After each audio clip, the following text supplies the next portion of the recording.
இந்த வீடியோ பார்த்தீங்க அப்படின்னா ஒரு மோட்டிவேஷனுக்கான வீடியோ தான். ஸோ என்னோட ப்ரீவியஸ் இயர் மார்க்கையும் நான் இப்போ எடுத்திருக்க மார்க்கையும் வந்துட்டு கம்பேர் பண்ணி சொல்கிறேன். ஸோ நான் எந்த அளவுக்கு படித்தேன் அப்படிங்கிறதையும் நான் இந்த வீடியோவில் சொல்கிறேன். ஸோ எவ்வளோ வந்துட்டு அதிகமாக இருக்குது அப்படிங்கிறதையும் பார்ப்போம். ஸோ இப்போ நீங்கள் பார்க்குறீங்கல்ல, இது வந்து 2024ல் நடந்த எக்ஸாமோட என்னோட மார்க். ஓகேவா? ஸோ நான் வந்துட்டு 2024ல் எவ்வளோ எடுத்திருக்கேன் அப்படின்னு பார்த்தீங்கன்னா 67. ஸோ டோட்டலாக வந்துட்டு 118 கொஷின் தான் போட்டிருந்தேன். ஸோ ஜிஎஸ்சில் வந்து 51. ஓகேவா? ஸோ இப்போ பார்த்தீங்க அப்படின்னா இந்த எக்ஸாமில் என்னோட டோட்டல் மார்க் வந்து 137. தமிழில் வந்துட்டு 74 வருது. ஜிஎஸ்சில் வந்துட்டு 63 வருது. இதையும் கம்பேர் பண்ணி பார்த்தோம் அப்படின்னா தமிழை பொறுத்த வரைக்கும் எனக்கு வந்து 7 கொஷின் வந்து இன்க்ரீஸ் ஆகிருக்கு. அதுவே ஜிஎஸை பொறுத்த வரைக்கும் பார்த்தோம் அப்படின்னா ஒரு 12 கொஷின் இன்க்ரீஸ் ஆகிருக்கு. ஸோ மொத்தமாக வந்துட்டு 19 கொஷின் வந்துட்டு நான் இன்க்ரீஸ் பண்ணியிருக்கேன். ஆனால் என்னோடய ஹார்ட் ஒர்க்குக்கு இந்த 19 கொஷின் தானா அப்படின்னு கேட்டோன்னா கண்டிப்பாக இல்லை.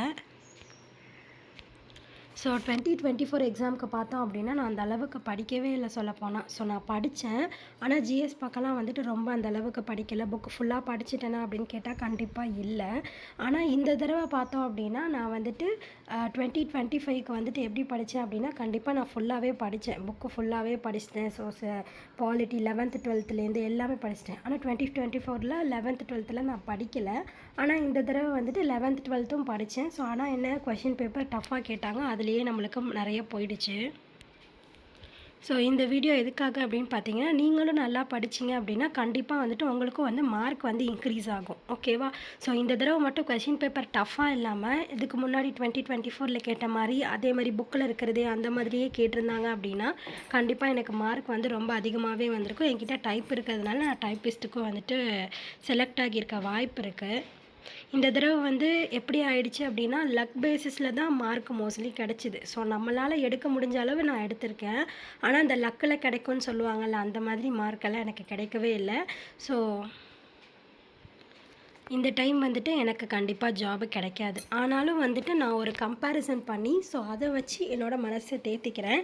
ஸோ என்ன அப்படின்னு பார்த்தீங்கன்னா லாஸ்ட் டைம் என்னோடய ஓவரால் ரேங்க்கு பார்த்தீங்க அப்படின்னா 1,63,000. ஓகேவா? ஸோ அதுவே கம்யூனல் ரேங்க்கு பார்த்தோம் அப்படின்னா 64,000ல் இருந்தேன்.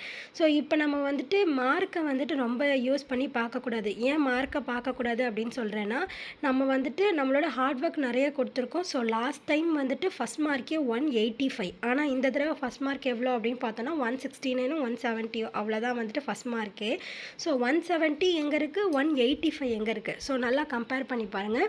15 மார்க்ஸ் கிட்ட யாராலையுமே ஃபஸ்ட் மார்க் எடுக்கிறவங்களாலேயும் 15 மார்க்ஸ் கிட்ட வந்துட்டு போட முடியல. அப்படிங்கிறப்ப நம்ம ஒரு 15 மார்க்ஸ் வந்துட்டு இப்போ ஆட் பண்ணிக்கிட்டோம் அப்படின்னா நம்ம வந்துட்டு அதுக்கும் இதுக்கும் வந்து கம்பேர் பண்ணிக்கலாம். ஓகேவா? அதே மாதிரி என்னோடய லாஸ்ட் டைமோட டைப்பிஸ்ட் ரேங்க்கும் பாருங்கள் 36,000 15,000ல் வந்துட்டு இருந்தது. ஓகேவா?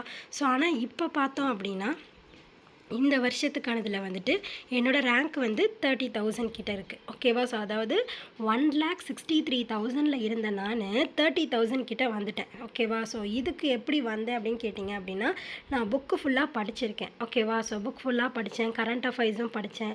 ஸோ எனக்கு வந்து தமிழில் வந்துட்டு அந்தளவுக்கு மார்க் வந்து கிடைக்கல. ஸோ நான் ஒரு ஆன்சர் நினச்சி போட்டேன், ஆனால் அது வந்துட்டு வேறு மாதிரி வந்துட்டு கொஞ்சம் தப்பாயிடுச்சு. அதான் சொல்லுவோம்ல, இந்த மோஸ்ட்லி இந்த எக்ஸாமில் லக்கு பேசிஸில் நிறைய பேருக்கு வந்துட்டு முன்னாடி போயிட்டாங்க. ஸோ அந்த லக்கு நம்மளுக்கிட்ட கொஞ்சம் கம்மியாக இருந்தது. அந்த லக்கு வரணுன்னா அதுக்கும் நம்ம படிக்கணும். ஓகேவா? சும்மா லக்கு யாருக்குமே வந்துடாது. ஸோ அந்தளவுக்கு அவங்க வந்து நிறைய படிச்சிருக்காங்க. அதனால தான் வந்துட்டு அவங்களுக்கு அந்த அந்த ஒரு நேரத்தில் வந்து கிளிக் ஆகியிருக்கு. நம்ம அதை படிக்கலை, அதனால நம்மளுக்கு வந்து அது கிளிக் ஆகலை. ஸோ என்னோடய ப்ரீவியஸ் ஓவரால் ரேங்க்கும் இப்போ இருக்கிற ஓவரால் ரேங்க்கையும் கம்பேர் பண்ணோம் அப்படின்னா நான் வந்துட்டு 1,30,000 பேரை தாண்டி முன்னாடி வந்திருக்கேன். ஸோ அப்படி பார்க்க போனோன்னா நம்ம வந்து எந்த அளவுக்கு நம்ம படிக்கிறோம் அப்படிங்கிறதுல தான் நம்மளுக்கு அந்த விஷயமே கிடைக்கிது. ஓகேவா? ஸோ அதனால் என்ன சொல்கிறேன் அப்படின்னா நீங்கள் இப்போ வந்துட்டு உங்களோட ரேங்க்கும் இந்த 1 lakh கிட்ட இருக்கலாம், 2 lakh கிட்ட இருக்கலாம். ஸோ இந்த மாதிரி நீங்கள் ரேங்க் இருந்தீங்க அப்படின்னாலும் நீங்கள் அதை நினச்சி ரொம்ப ஒரி பண்ணிக்காதீங்க. ஓகேவா? ஸோ படிக்கணும். நம்ம எந்த அளவுக்கு படிக்கிறோமோ ஸோ அந்தளவுக்கு தான் நம்மளுக்கு கிடைக்கும். ஸோ இப்போல்லாம் தமிழ் வந்துட்டு பார்த்தோம் அப்படின்னா எதுலேருந்து கேட்குறாங்க, மோஸ்ட்லி அவுட் சோர்ஸ்லேருந்து தான் கேட்குறாங்க. ஸோ அப்போ நம்ம அவுட் சோர்ஸ் என்னென்ன அவுட் சோர்ஸோ அதை தேடி படிச்சிடணும். ஸோ முதல்ல அதுக்காக நீங்கள் வந்து புக்கை படிக்கக்கூடாதுன்னு நான் சொல்ல வரல. புக்கு ஃபுல்லாக இலக்கணம் இருக்குது, அப்புறம் வந்துட்டு மொழிபெயர்ப்பு இருக்குது. ஸோ நிறைய டாபிக்ஸ் இருக்குது புக்கிலேயே. ஸோ ஸ்கூல் புக்ஸை படித்து முடிச்சுட்டு அதுக்கப்புறமா நம்ம என்ன பண்ணுறோம் அப்படின்னா அவுட் சோர்ஸ் புக்கை வந்து எடுக்கணும். ஓகேவா? ஸோ ஏற்கனவே படிச்சுட்டு எழுதிட்டு படித்து எழுதினவங்க வந்துட்டு இந்த அளவுக்கு ரேங்க் இருந்தீங்க அப்படின்னா கவலைப்படாதீங்க. ஸோ இந்த டைம் நீங்கள் அதை நல்லா ரிவைஸ் பண்ணி அவுட் சோர்ஸையும் படிச்சிங்க அப்படின்னா இதை விட அதிகமாகவே உங்களால் ரேங்க் எடுக்க முடியும். எனக்கு இது மிஸ் ஆனதுக்கு காரணம் என்ன அப்படின்னா, நான் தமிழில் வந்து அவுட் சோர்ஸ்லாம் படிக்கல. ஓகேவா? அதே மாரி கரண்ட் அஃபேர்ஸும் வந்துட்டு அந்த அளவுக்கு இன்வால்வ்மெண்ட் கொடுத்து என்னால் படிக்க முடியல. ஸோ என்னால் வந்து எனக்கு நியூஸ் பார்க்கவே பிடிக்காது. ஸோ நான் வந்துட்டு இப்போ எக்ஸாம்க்காக தான் கஷ்டப்பட்டு நியூஸ் எல்லாம் வந்துட்டு ஓகே இவங்க இப்படி இவங்க இப்படி அப்படிங்கிறத புரிஞ்சுக்கிட்டது நான் இப்போ தான். முன்னாடிலாம் வந்துட்டு எனக்கு இந்த அரசியல் பக்கமே சுத்தமாக பிடிக்காது. அதனால் நான் பாலிட்டி பக்கமே போனதே கிடையாது. என்ன மாதிரியே யாரும் போகாமல் இருந்தீங்க அப்படின்னா அப்படிலாம் இருக்காதீங்க. ஸோ அந்த சப்ஜெக்ட் வந்து ரொம்ப இன்ட்ரெஸ்டிங்கான சப்ஜெக்ட் தான் கரண்ட் அஃபேர்ஸ் சைடும். நம்ம டெய்லி படித்தோம் அப்படின்னா நம்மளுக்கு ஈஸி. மொத்தமாக சேர்த்து வச்சு நம்ம படிக்கிறோம் அப்படிங்கிறப்ப தான் நம்மளுக்கு அது கஷ்டமாகுது. ஸோ மோஸ்ட்லி இப்போ நீங்கள் நிறைய பேர் நிறைய சேனல்ஸில் பார்த்தீங்க அப்படின்னாலே கரண்ட் அஃபேர்ஸ் வந்துட்டு எப்படி படிக்கணும் அப்படிங்கிறதையே வந்துட்டு சொல்லிக் கொடுக்குறாங்க. ஸோ அதெல்லாம் படிச்சுக்கலாம். இம்பார்ட்டன்ஸ் எல்லாத்தையுமே நிறைய சொல்லித்தராங்க. நிறைய நம்ம நோட்ஸ் எடுத்து வச்சுக்கணும். எவ்வளோ தான் நம்ம படித்தாலும் அது வந்து எக்ஸாம் ஹாலில் போய் நம்ம கொடுக்குறதுல தான் இருக்குது. ஆனால் அதுக்கேற்ற அளவுக்கு நம்ம மண்டையிலேயும் கொஞ்சம் மசாலா இருந்தது அப்படின்னா தான் அதை கொண்டு போய் கொடுக்க முடியும். சும்மா ஃப்ளுக்கில் போய் அடிச்சிட்டேன் கிடச்சிருச்சு அப்படின்னா ஃப்ளுக்கில் அடித்தாலும் ஒரு 2, 3 கொஷின் தான் கிடைக்கும். ஸோ நம்ம படித்து வச்சுருந்துட்டு அதை வந்துட்டு நம்மளால் அப்பங்க வந்துட்டு இதுதான் இதுதான் அப்படின்னு சொல்லிட்டு குறிக்கிறப்ப நம்மளோட கான்ஃபிடன்ஸ் லெவல் வந்து அதிகப்படுத்தும். ஸோ இப்போ நெக்ஸ்ட்டு 2026க்கு படிக்கிறவங்க இருந்தீங்க அப்படின்னா கண்டிப்பாக படிங்க. ஓகேவா? கொஷின் பேப்பர் டஃப்பு தான், அதனால் நான் போய் சும்மா போட்டு அடிச்சுட்டு வந்துடலான்னு இருக்கேன் அப்படின்னு சொல்லிட்டுலாம் யாருமே அடிச்சுட்டு வராதிங்க. வேக்கன்சி கம்மியாக தான் இருக்கும். ஆனால் நம்ம வந்துட்டு கஷ்டப்பட்டோம் அப்படின்னா கண்டிப்பாக நம்மளுக்கு கிடைக்கும். பார்த்தீங்க அப்படின்னா இப்போ வந்து 169 கிட்ட ஃபஸ்ட் மார்க் வந்துட்டு இருக்குது. அதுவே வந்து இந்த 500 ரேங்க் எல்லாம் இருக்குது பார்த்தீங்களா? ஸோ அதெல்லாம் பார்த்தோம் அப்படின்னா 154 வந்து 500th ரேங்க். ஓகேவா? ஸோ அப்போ 500 பேர் வந்துட்டு 10 மார்க்குக்குள்ளே 500 பேர் இருக்காங்க. ஸோ அப்போ அது மாதிரி தான் வந்துட்டே இருக்குது. ஸோ 150க்கு மேலே இருக்கிறவங்களுக்குலாம் கண்டிப்பாக சான்ஸ் கிடைக்கும். ஸோ நம்ம வந்துட்டு இப்போ நான் வந்துட்டு 137 ஸோ அப்போ அடுத்த தடவை நான் எதை எய்ம் பண்ணோம் அப்படின்னா 160 வந்துட்டு எடுக்கணும் அப்படிங்கிறத தான் நான் எய்ம் பண்ணணும். ஸோ இந்த தடவை எனக்கு எவ்வளோ கூடியிருக்கு அப்படின்னா 20 மார்க்ஸ் வந்துட்டு எக்ஸ்ட்ராவாக வந்திருக்கு. ஸோ லாஸ்ட் டைம் நான் படித்ததை விட இந்த டைம் நான் எக்ஸ்ட்ரா எஃபோர்ட் கொடுத்து எக்ஸ்ட்ராவாக நிறைய சோர்ஸ் எல்லாம், அதாவது படித்ததை மட்டுமே படிச்சுக்கிட்டே இல்லாமல் எக்ஸ்ட்ராவாகவும் படித்தேன். 11th 12th நான் எக்ஸ்ட்ரா தான் படித்தேன். ஸோ எக்ஸ்ட்ராவும் படித்ததுனால எனக்கு வந்துட்டு இந்த அளவுக்கு கிடச்சிருக்கு. ஸோ இப்போ நெக்ஸ்ட் எக்ஸாமுக்கு பார்த்தோம் அப்படின்னா இன்னும் எக்ஸ்ட்ராவாக என்ன படிக்கணுமோ தமிழில் தான் மார்க்கை நான் இன்க்ரீஸ் பண்ணணும். ஏன்னா ஜிஎஸ்ல எவ்வளோ முக்கியம் போதுனாலும் 70க்கு மேலே வந்துட்டு வருமா வரும், நிறைய பேருக்கு எடுப்பாங்க. ஸோ எனக்கெல்லாம் வருமாங்கிறது டவுட்டு தான். அதனால் தமிழில் வந்துட்டு எந்த அளவுக்கு அவுட் சோர்ஸை வந்து கேதர் பண்ணி படிக்க முடியுமோ ஸோ அந்தளவுக்கு நான் படித்து இந்த தடவை வந்துட்டு என்னை இம்ப்ரூவ் பண்ணிக்கணும். ஸோ உங்களுக்கு வந்துட்டு நீங்கள் அந்த மாதிரி கம்பேர் பண்ணி பாருங்கள். ஓகேவா? ஸோ உங்களுக்கு வந்துட்டு எதில் வந்து நீங்கள் இம்ப்ரூவ் பண்ணணும், உங்களோட மார்க்கை வந்து எடுத்து வச்சுக்கோங்க. ஸோ இதில் வந்து நம்ம இவ்வளோ மார்க் இம்ப்ரூவ் பண்ணணும், அதுக்கு இந்த கொஷின் பேப்பரில் நம்ம எந்தெந்த இடத்துலலாம் நம்ம மிஸ்டேக் பண்ணியிருக்கோம், ஸோ எந்த டாப்பிக்கெல்லாம் நம்மளுக்கு அது கஷ்டமாக இருக்குது. ஸோ இப்போ இளங்குமரன் புக்லேருந்து தான் வந்துட்டு நிறைய கேட்குறாங்க. அது ப்ளஸ் அன்றுங்கிறது அதான்று அப்படிங்கிறது. ஆனால் நம்ம நிறைய பேர் என்ன பண்ணுவோம், இயல்பு புணர்ச்சி இயல்பாகவே அது புணருது அப்படின்னு சொல்லிட்டு அது ப்ளஸ் அன்று அதுவன்று அப்படின்னு சொல்லிட்டு நம்ம எழுதிடுவோம். ஓகேவா? ஸோ அப்படிங்கிறப்போ நம்ம வந்துட்டு அவுட் சோர்ஸ் வந்துட்டு எந்த அளவுக்கு நம்ம படிக்கிறோம் அப்படிங்கிறது நம்மக்கிட்ட இருக்குது. ஸோ அதனால் அவுட் சோர்ஸும் நிறைய பேர் நல்லா படிங்க தமிழை பொறுத்த வரைக்கும். நீங்கள் வந்து ஹவுஸ் ஒய்ஃபு இல்லை வீட்டில் உட்காந்து படிக்கணும்னு உங்களுக்கு டைம் நிறைய இருக்குது அப்படிங்கிறப்ப நீங்கள் படிக்கலாம்.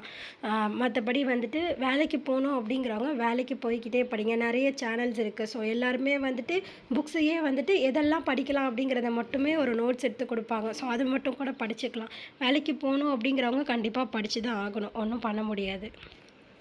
ஸோ அட்லாஸ்ட் என்ன சொல்ல வரேன் அப்படின்னு பார்த்தீங்கன்னா, லாஸ்ட் டைம் என்னோடய ஹார்ட் ஒர்க்கு கம்மி. ஸோ அந்த கம்மி ஹார்ட் ஒர்க்கு கிடைச்சது தான் இந்த ஓவரால் ரேங்க் 1,63,000 பேருக்கு பின்னாடி நான் இருக்கேன். ஸோ இந்த தடவை நான் கொடுத்த ஹார்ட் ஒர்க் ரொம்ப அதிகம், ஆனாலும் எனக்கு கிடச்சிருக்கிறது கம்மி தான். ஏன் அப்படின்னா கொஷின் பேப்பரும் டஃப்பு, அதுவும் இல்லாமல் நம்ம படித்ததும் வரல, நான் அவுட் சோர்ஸும் படிக்கலை. ஓகேவா? ஸோ அவுட் சோர்ஸ் படிச்சிருந்தேன்னா மேபி கூட எனக்கு கிடச்சிருக்க வாய்ப்பு இருக்குது. நான் அவுட் சோர்ஸ் படிக்கலை. ஸோ இதெல்லாமே இருந்தாலும் நான் என்னோடய ஹார்ட் ஒர்க்குக்கு நான் நான் எக்ஸ்ட்ராவாக போன தடவையை விட இந்த தடவை நான் எக்ஸ்ட்ரா படித்ததுனால தான் எனக்கு வந்துட்டு இந்த ஓவரால் ரேங்க் வந்திருக்கு. ஸோ இதை விட எக்ஸ்ட்ராவாக நான் இன்னும் படித்தேன் அப்படின்னா நான் என்னால் இன்னும் முன்னாடி போக முடியும். ஸோ நம்ம என்ன பண்ணணும் அப்படிங்கிறத சொல்கிறேன்னு உங்களுக்கு புரியும்னு நினைக்கிறேன். நீங்கள் படித்ததை மட்டுமே படிச்சுட்டு இல்லாமல் எக்ஸ்ட்ராவாக படிங்க. என்னென்னலாம் எக்ஸ்ட்ராவாக நமக்கு கேதர் பண்ண முடியுமோ எல்லாத்தையுமே நீங்கள் வந்து சேகரித்து வச்சு படிக்க ஆரம்பிங்க. ஓகேவா? ஸோ நிறைய பேர் வந்து கம்மியாக இருந்தீங்க அப்படின்னாலும் நீங்கள் ரொம்ப ஒரி பண்ணிக்காதீங்க. அடுத்த வருஷம் நமக்கான வருஷம்தான். ஸோ கண்டிப்பாக ஒரு 3000 கிட்ட வேக்கன்சிஸ் வந்துட்டு இருக்கும். இப்போ வந்துட்டு 4600 சம்திங் வேக்கன்சி வந்துட்டு இருக்குது. ஸோ இன்னும் கூட்டினாங்க அப்படின்னா ஒரு 5000 சம்திங் வரைக்கும் நம்மளுக்கு வந்து வேக்கன்சி இருக்க வாய்ப்பு இருக்குது. இப்போயே பார்த்தோம் அப்படின்னா இந்த 152 அதுக்கு மேலே இருக்கிறவங்கலாம் கண்டிப்பாக வந்துட்டு போயிடுவாங்க. ஓகேவா? ஸோ 154 152 அவங்கவுங்க கேஸ்ட்டோட ரேங்க் படி அந்த இதெல்லாம் வந்துட்டு நிறைய பேர் சொல்லியிருக்காங்க. ஸோ அதையே பார்த்தீங்கனாலே தெரியும். ஸோ 150 அபவ் இருக்கிறவங்களாம் வந்து மோஸ்ட்லி வந்துட்டு வேலைக்கு போயிடுவாங்க. ஸோ அடுத்த ரேஞ்சில் இருக்கிறவங்களுக்கெல்லாம் தான் இந்த தடவை போட்டி நிறையா வரும். ஸோ அதனால் பார்த்தோம் அப்படின்னா நம்ம இந்த தடவை ஹார்ட் ஒர்க் அதிகமாக கொடுத்தோம் அப்படின்னா நம்மளால் வந்து அந்த முன்னாடி இடத்துக்கு போக முடியும். படித்ததையே படிக்காமல் புதுசாக எக்ஸ்ட்ராவாக படிங்க. ஸோ இவ்வளோ தான் என்னால் இந்த வீடியோவில் நான் சொல்கிறேன். ஸோ வேறு ஏதாவது டவுட் இருந்தது அப்படின்னா நீங்கள் கமெண்ட் பண்ணலாம். தேங்க்யூ.